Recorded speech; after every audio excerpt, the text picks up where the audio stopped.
Hello friends and welcome to all in biology classes. And friends, this is our special class on a special topic cell cycle यानी कोशिका चक्र।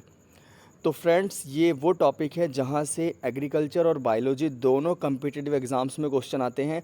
जो students 11th class में हैं अभी, या जो स्टूडेंट्स अभी 9th-10th की स्टडी कर रहे हैं, उनके लिए भी ये टॉपिक मोस्ट इम्पोर्टेंट है, क्योंकि यहाँ से आप सेल के डिवीज़न की स्टार्टिंग शुरू कर देते हो। यानी कि सेल जो डिवाइड होती है तो उसे सेल साइकिल से कंप्लीट होना पड़ता है। ओके, तो ज़्यादा लेट ना करते हुए आइए टॉपिक स्टार्ट करते हैं। और फ्रेंड्स, एक बात है कि सबसे पहले आप वीडियो स्टार्ट करने से पहले एक कॉपी पेन ले लीजिए। सारे कंसेप्ट को बहुत अच्छे से समझना है, पूरी वीडियो को देखना है, कोई भी पॉइंट मिस ना हो, और किसी भी डाउट को आप कमेंट सेक्शन में पूछ सकते हैं। और इसके बाद हम सेल साइकिल के बाद माइटोसिस और मियोसिस यानी समसूत्री विभाजन और अर्धसूत्री विभाजन की वीडियो डालेंगे, क्योंकि तीनों ही जो टॉपिक है एक दूसरे से रिलेटेड हैं। ओके, तो आइए स्टार्ट ले है कि कोशिका चक्र क्या होता है। तो कोशिका चक्र एक आवश्यक जैविक प्रक्रिया है, यानी एसेंशियल बायोलॉजिकल प्रोसेस। तो सेल साइकिल एक एसेंशियल बायोलॉजिकल प्रोसेस है जिसके द्वारा जो सेल्स हैं यानी कोशिकाएं हैं वो डिवाइड होकर खुद को द्विगुणित करती हैं, मीन्स अपने आप को डबल करती हैं। इसे ही कोशिका चक्र कहा जाता है।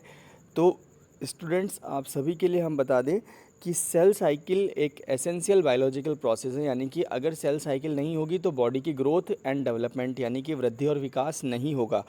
तो यहाँ पर जो इम्पोर्टेंट पॉइंट है कि सेल साइकिल एक एसेंशियल बायोलॉजिकल प्रोसेस है जिसके थ्रू सेल्स जो है वो डिवाइड होकर अपने आप को क्या करती हैं, रेप्लिकेट करती हैं, यानी कि एक से दो बना लेती हैं।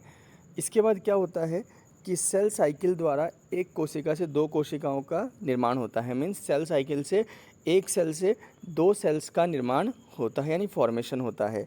इसके बाद अगर बात करें एक कोशिकीय जीवों यानी कि यूनिसेलुलर ऑर्गेनिज्म में, जो कोशिका चक्र है वो एक नए जीव की उत्पत्ति यानी फॉर्मेशन के साथ समाप्त होता है। तो पॉइंट आपको याद रखना है कि जब भी हम बात करेंगे यूनिसेलुलर ऑर्गेनिज्म की यानी एक कोशिकीय जीव की, तो उसमें जो सेल साइकिल है वो कब कंप्लीट होती है, यानी कि वो तब कंप्लीट होती है जब किसी यूनिसेलुलर ऑर्गेनिज्म से न्यू ऑर्गेनिज्म का फॉर्मेशन हो जाता है।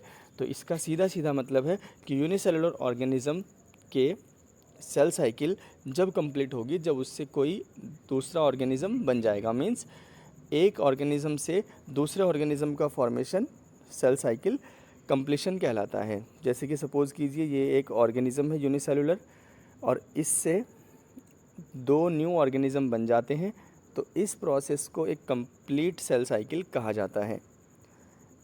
बहुकोशिकीय जीवों यानी मल्टीसेलुलर ऑर्गेनिज्म में यह अनिवार्य रूप से सेल डिवीज़न करके विभिन्न कार्यों को पूर्ण करता है। तो पॉइंट याद रखना कि हमारे अंदर जब सेल साइकिल होती है तो उस सेल साइकिल में क्या होता है कि सेल डिवीज़न को कंप्लीट होने के बाद इम्पोर्टेंट जो फंक्शंस हैं वो पूरे हो जाते हैं। मीन्स अगर बॉडी की सेल्स डिवाइड होगी तो बॉडी की ग्रोथ एंड डेवलपमेंट होगा, और अगर रिप्रोडक्टिव सेल यानी जनन जो जनक कोशिका है या जनन कोशिका इसको कहते हैं, तो अगर वो डिवाइड होगी तो उससे रिप्रोडक्शन के गैमेट्स बनेंगे, युग्मक बनेंगे, जिससे क्या होगा कि रिप्रोडक्शन भी कंप्लीट होगा। तो याद रखना कि हम मल्टीसेलुलर ऑर्गेनिज्म हैं और हमारे सेल डिवीज़न से बॉडी के सारे फंक्शंस जो हैं वो कंप्लीट होते हैं। इसके बाद सेल जो है सेल साइकिल मेनली इंटरफेस और एम फेस में कंप्लीट होता है। पॉइंट याद रखना कि सेल साइकिल के दो फेस होते हैं, इंटरफेस और एम फेस। इंटरफेस की 3 स्टेजेस होती हैं, तो आइए देख लेते हैं कौन कौन सी हैं। तो G1 face, S face and G2 face. तो इंटरफेस की 3 स्टेजेस हैं। इसके बाद बात करते हैं G1 फेस की। G1 फेस में क्या होता है, G1 फेस इसमें सेल ग्रोथ तीव्र गति से होती है। मीन्स रैपिडली सेल ग्रोथ, इसमें जो सेल ग्रोथ होती है वो बहुत तेज़ होती है। सेल डिवीज़न द्वारा बनने के बाद प्रत्येक संतति कोशिका की जीवन अवस्था प्रारंभ हो जाती है। इसने ये कहा है कि जब सेल डिवीज़न कि जब सेल डिवीज़न से न्यू सेल्स बन जाती हैं, यानी कि सेल डिवीज़न से जब न्यू सेल्स बन जाती हैं तो उसके तुरंत बाद उन सेल्स की जीवन स्टेज स्टार्ट हो जाती है। सपोज़ दैट ये एक सेल है और इसमें माइटोसिस हुआ, 2 सेल्स बनी, तो जैसे ही ये 2 न्यू सेल बनी तो तुरंत इनकी जीवन स्टेज स्टार्ट हो जाती है। तो ऐसे याद रखना कि सेल डिवीज़न के तुरंत बाद जो न्यू डॉटर सेल बनती हैं, नई संतति कोशिकाएं बनती हैं, उनमें तुरंत जीवन स्टार्ट हो जाती है। ओके। इस स्टेज में डीएनए रेप्लिकेशन नहीं होता है। याद रखना कि जीवन स्टेज में डीएनए रेप्लिकेशन यानी डीएनए का फॉर्मेशन नहीं होता, लेकिन आरएनए प्रोटीन और डीएनए का संश्लेषण यानी सिंथेसिस करने वाले एंजाइमों का संश्लेषण होता है।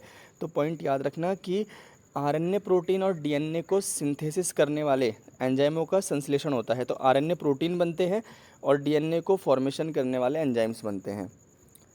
एस फेस में क्या होता है, इस फेस में डीएनए जो मॉलिक्यूल्स हैं उनका सिंथेसिस होता है, उनका फॉर्मेशन होता है। तो एस फेस में, सेल साइकिल के एस फेस में डीएनए का फॉर्मेशन होता है। पॉइंट इम्पोर्टेंट है।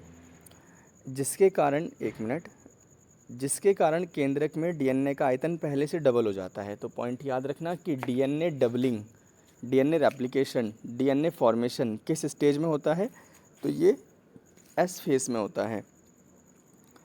एक मिनट, इस स्टेज में क्रोमेटिन थ्रेड की 2 कॉपीज़ बन जाती हैं। मीन्स एक क्रोमेटिन थ्रेड था, लेकिन इस स्टेज में 1 से 2 क्रोमेटिन थ्रेड बन जाते हैं, जिन्हें क्रोमेटिड्स कहा जाता है। तो ये भी याद रखना, क्रोमेटिन का डुप्लीकेशन यानी क्रोमेटिन्स की डबलिंग कब होती है, तो एस फेस में होती है।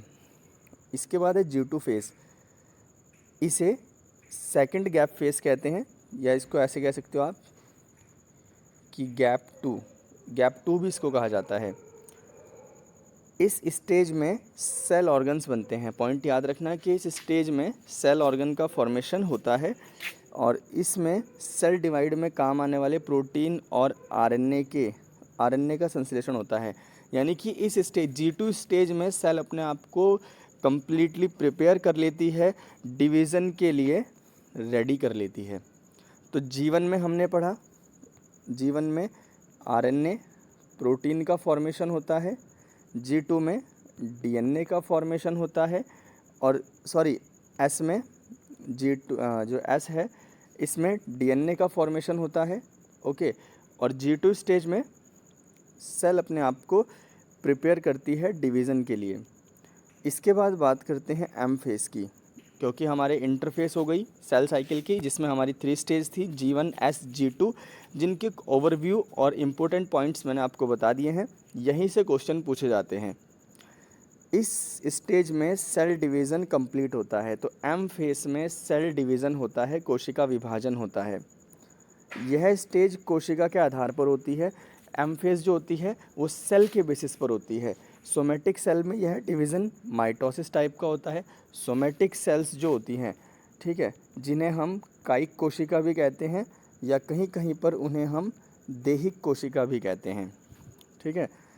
तो सोमेटिक सेल्स में यह डिवीज़न माइटोसिस टाइप का होता है और रिप्रोडक्टिव सेल में यह डिवीज़न मियोसिस टाइप का होता है, यानी अर्धसूत्री प्रकार का होता है। तो एम फेस 2 तरह की होंगी, माइटोसिस और मियोसिस। माइटोसिस जो होगा वो सोमेटिक सेल्स में होगा और मियोसिस जो होगा वो रिप्रोडक्टिव सेल्स में होगा। अब हम थोड़ा बता दें आप सभी को, सोमेटिक सेल्स वो होती हैं जो बॉडी का फॉर्मेशन करती हैं, यानी कि हमारी बॉडी का जो फॉर्मेशन करती हैं वो होती हैं कौन सी, सोमेटिक सेल्स। और जो सेल्स रिप्रोडक्शन में पार्टिसिपेट करती है, जैसे कि प्लांट्स के पॉलन ग्रेन्स का फॉर्मेशन, ओके, तो ये सभी सेल्स में क्या होता है, मियोसिस होता है। ओके। तो ऐसे कह सकते हैं कि पॉलन ग्रेन का फॉर्मेशन जिन सेल से होता है उन सेल में मियोसिस टाइप का, एक मिनट, उन सेल में मियोसिस टाइप का डिवीज़न होता है। इसके बाद ये मोस्ट इम्पोर्टेंट G0 फेस कहते हैं इसको। जब किसी कोशिका का यानी जब किसी सेल का सेल साइकिल G1 स्टेज में रुक जाता है, पॉइंट याद रखना, जब किसी सेल का सेल साइकिल G1 स्टेज में रुक जाता है तो इसे G0 स्टेज कहते हैं, यानी कि अब वो डिवाइड नहीं होगी। ठीक है। इस स्टेज में सेल मेटाबॉलिकली एक्टिव रहती है। पॉइंट याद रखना, उपापचयी रूप से, यानी कि मेटाबॉलिज्म उस सेल में होता रहता है, लेकिन वो सेल खुद को डिवाइड नहीं कर सकती है। तो ये है G0 स्टेज। G0 स्टेज में क्या होता है कि जब किसी सेल की सेल साइकिल G1 स्टेज में ही रुक जाती है तो इसे G0 स्टेज कहते हैं। इस स्टेज में सेल मेटाबॉलिकली एक्टिव रहती है, लेकिन उसमें डिवीज़न नहीं हो सकता। मेटाबॉलिकली एक्टिव का मतलब है कि सेल के अंदर जो है ग्लूकोज का ब्रेकडाउन होगा, लेकिन सेल अपने आप को डिवाइड नहीं कर पाएगी। ये हमारा एक डायग्राम है, इससे आप देख लीजिए। यहाँ से ये हमारी जीवन स्टार्ट होती है, ठीक है, यहाँ तक। तो जीवन यहाँ से स्टार्ट हुई, ग्रीन पार्ट, ये अंदर वाला पार्ट दिख रहा है सभी को, ये जीवन है, ठीक है। तो यहाँ तक जीवन चली। इसके बाद हमारी एस फेस चली, एस फेस के बाद G2 फेस, और G2 फेस के बाद M फेस। तो सबसे बड़ी जो स्टेज है सेल साइकिल की, याद रखना, वो है G1 फेस। ओके, ये देखो यहाँ पर इसमें जो है G0 को रेस्टिंग स्टेज भी कहा गया है। तो पॉइंट याद रखना, सेल साइकिल की रेस्टिंग स्टेज कौन सी है? G0 stage. इसके बाद कुछ फैक्ट मैंने बनाए हैं आप सभी के लिए, मोस्ट इम्पोर्टेंट है। एक minute. Human eukaryotic cell cycle and typical and take around 24 hours, ठीक है। तो जो हमारे अंदर जो हमारी सेल्स हैं बॉडी की, वो 24 आवर्स लेती हैं एक सेल साइकिल को कंप्लीट करने में। पॉइंट याद रखना, हमारी बॉडी की सेल्स, ह्यूमन सेल्स, एक सेल साइकिल कंप्लीट करने में 24 आवर लेती है। इसके बाद the cell cycle was discovered by Prevost and Dumas in 1824 while studying the cleavage of zygote of frog. जब वो फ्रॉग के जाइगोट की क्लीवेज की स्टडी कर रहे थे, जाइगोट में क्लीवेज होता है तभी तो जाइगोट से एम्ब्रियो बनता है। तो फ्रॉग के जाइगोट के क्लीवेज की स्टडी करते हुए प्रीवोस्ट और ड्यूमस ने सेल साइकिल को सबसे पहले 1824 में स्टडी किया।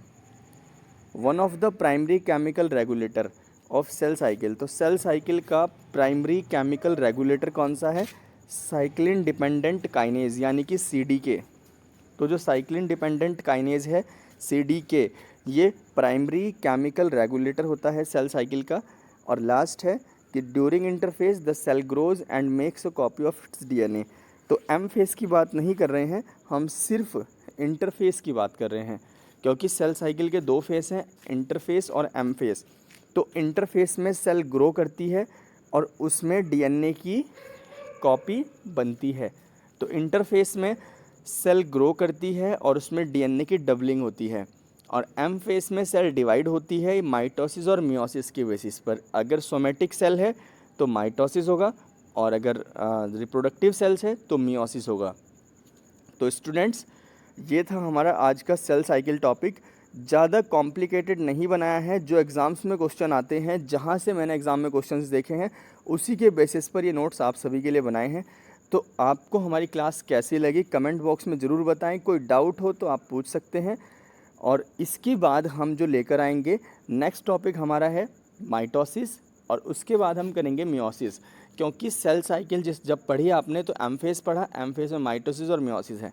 तो नेक्स्ट वीडियो हमारा माइटोसिस और मियोसिस पर होगा। और डेफिनेटली श्योर है कि हर एक एग्ज़ाम में एक क्वेश्चन आपको इन टॉपिकों से ज़रूर मिल जाएगा। ओके फ्रेंड्स, तो subscribe biology classes to new updates from biology and agriculture. Okay, मिलते हैं नेक्स्ट वीडियो में, तब तक के लिए bye bye and take care.